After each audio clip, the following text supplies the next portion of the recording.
Hi, today we are going to be exploring Canvas. After logging on to your my.clayton.k12.ga.us, you're going to enter your Rapid Identity. This is where all your applications for the county are located. Today we are going to be exploring Canvas. After clicking on Canvas, we are going to identify that there are published courses as well as unpublished courses that are located on our dashboard. Our dashboard identifies any courses that we are part of as well as courses that we have created. Unpublished courses are courses that students are unable to see. Published courses are courses that students are able to see. So you are able to, after completing your setup of your Canvas course, click this button and it will publish it to where your students that are located in the class will be able to see. Today we are going to use the sandbox as an example. So there are 5 things I would like to focus on today. The first is how to set up your homepage. Do you want your homepage to incorporate your modules? And modules are actually where all your assignments are located. The announcements. We will build what an announcement page looks like, discussions, grades, as well as our settings are the things that we will discuss today. So the first thing that I would like to incorporate is for us to look at our settings. So if you can scroll down to the bottom left bar, you would click your settings page. Now your settings is actually where you are going to truly set up your Canvas course, how you want it to look and what you want it to look like on the outside, which what I mean is your dashboard. So your image, if you clicked on image and chose an image, this is the image that your students will see as soon as you create this page. So you can find and locate an image that you would like to represent your class. Today, I would like for us to scroll down to the very bottom, and I would like for us to look at the statement that says more options. The statement that says more options shows information in regards to your announcements. Here, I would like to, and I have clicked the checkbox to show recent announcements on course homepage. Most people, the box is unchecked. So if you could check that box, this box will allow any announcements that you have for your students to show up on your homepage. I've chosen 3 because this is the amount of announcements that will actually be on my homepage. Letting students attach files to the discussions. This is what I chose. You are able to go through and identify what you would like and what you would not like in your course. This is very important to look at your more options because it will align how your discussion boards and your announcements are organized in your classroom. After you've made any changes that you would like, you can click your update course details, and this will pretty much save everything as is. The next thing I would like to look at under our settings is our navigation. If you click navigation, you're going to identify every bar that is located on the left side of your course. In each Canvas course, there are a number of pages that students are able to see. If you notice, there is an eye with a line through it. This means that there is content here. There's no content here, excuse me, and it is not visible to students.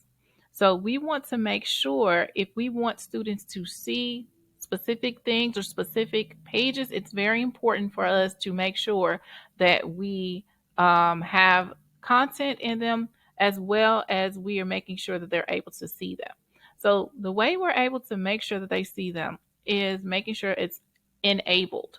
So at this time, you will notice that all of these bars are enabled, whereas if you locate it at the very bottom, these bars are disabled.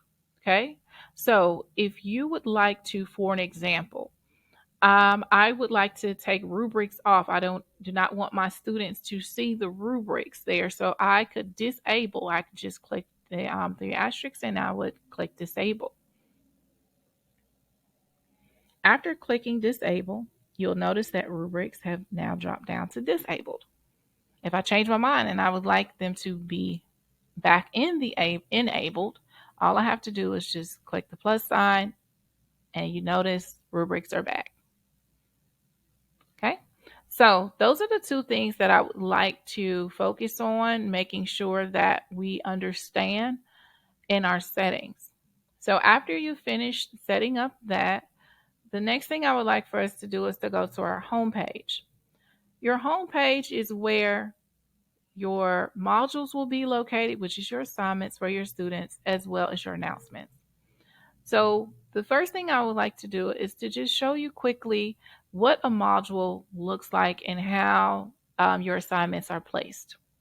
So modules it's pretty much, for an example, chapters in a book. Each module can be broken down by units, days, weeks, and this under each module is where all the assignments are located. So for an example, if you want module 1, I like units, so I would call my unit 1.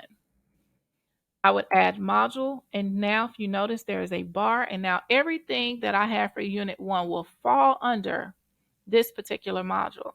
You are able to create multiple modules. If you locate on the right side of this bar, you will see a circle with a line, and this is your publish symbol. Students will not be able to see any of this information until this is published. The symbol right beside it, this plus symbol, will allow you to incorporate different factors, and that's what we're going to talk about today. So if you click the publish, this means that now students are able to see it if it was published, right? But it's not, so it's unpublished. So we're going to click the plus symbol.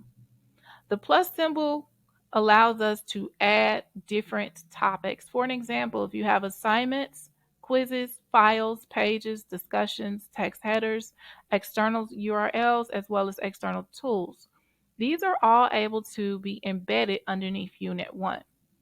So if you would like to create an assignment, all you would do is you would just create the assignment, and that's it. So for an example, I would like to create a text header. So I possibly, under Unit 1, would like to create SS8G1. This is Social Studies 8th grade Geography. I would like to indent one level. And now this text header allows me to put every assignment that I have for Social Studies 8th grade G1 right underneath it. Okay, so that's the first step, my text header. If I go back and I click the same plus sign directly beside the Unit 1 tab, I could scroll down again and I could just choose assignments at that part. So now I would like to create an assignment. Let's say I create an assignment and it is called, I'm just going to say maps. Okay. So let's add an assignment. So now under SS8G1, I now have an assignment that I am able to create called maps. Each of these assignments, each of these tabs are not published at this time because Unit 1 has not published. If I choose to publish Unit 1, if you notice, everything is now checked off. So if I choose not to, it is now unpublished. And now I would have to go through and just unpublish each and every area. All right. So after completing this, it's pretty much set up. Now you just add your assignments. And if you go there, you'll just follow the steps. If you clicked on maps, you can just follow the steps of what it explains to you for you to do assignments by clicking the edit bar. All right, the next thing I would like to introduce is announcements. We talked about announcements. We discussed it. Now, what do announcements look like, right? So if you remember, I've put my announcements on my home pages, and I now have 3 that go there each time. So let's say I want to say welcome to Canvas.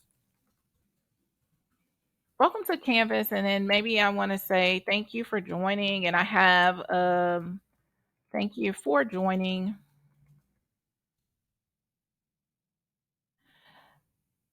And maybe I have a video that I'd like to incorporate there.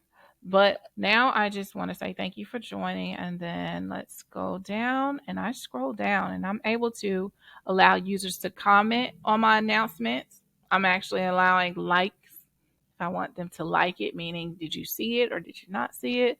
As well as whatever you want to choose. So you're able to incorporate that and you hit save. After hitting save, now I can go back to my home page and you will notice that it's now located on my home page. Welcome to Canvas. Thank you for joining. That's simple, right? So on my home page, you now see announcements as well as your modules. The next thing I would like for us to look at is our discussions. Discussions are basically discussion boards where you're able to have conversations with students as well as students are able to have conversations with other students. Now, these conversations are not just the typing conversations, they're actually able to incorporate any type of media on this as well. So let's take a look at that really quick. So to just start one discussion board, you would just hit the plus sign that says discussion, and let's create a topic. Um, introduce classmates. Introduce your classmates.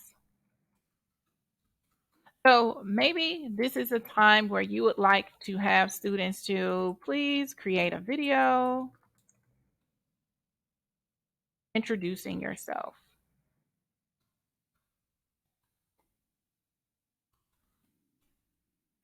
Okay, so you may have please create a video introducing yourself, and there are several different things you may want to incorporate.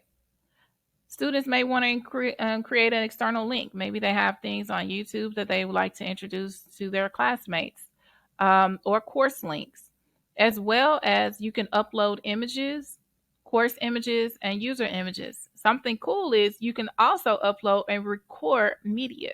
So if you chose to upload or record yourself, maybe a student has already created a video or have some type of media that they'd like to share. It's located on their computer. All they do is click here and upload that file. Whereas if you want them to record, they'll just click record. And when they click record, a page is going to pop up and you'll just say start recording. And then that image is something that they can have a discussion of. They can express themselves through discussion. So those are ways that you're able to incorporate your discussions um, included inside of your Canvas class. It's something cool to share. Something else I would like to show you. I'm going to leave that page. Something else I'd like to show you is grades. Here are where all of your students will be located, and any assignments that you have that are going to have grades attached to them will be located here. Even if you do not have grades attached to them, they will be located here. Something cool with Canvas and Clayton County Public Schools is we are able to incorporate Infinite Campus, which is where a lot of grades are inputted and they are able to be transferred into Canvas. So you are able to utilize that by going through to your sync. And if you would like to sync, they will sync at certain times of the day, each day from Infinite Campus, as well as importing and exporting. Your settings bar here is very interesting. You're able to utilize your late policies, grade posting policy, as well as different view options. If you choose any of these, all you have to do is just click and change to the settings to what you like. For an example, if instead of a student, if they have any missing submissions, if you do not choose to mark them at all, or if you choose to mark them with a 50 or 100, whatever you choose, and then you would apply settings. So every student who has missing assignments after its due date will receive that specific grade. So these are some key factors in utilizing just setting up your Canvas course. So going back to our tab, I just want to make sure you understand these tabs have various key items that you can incorporate. So take some time and go through and observe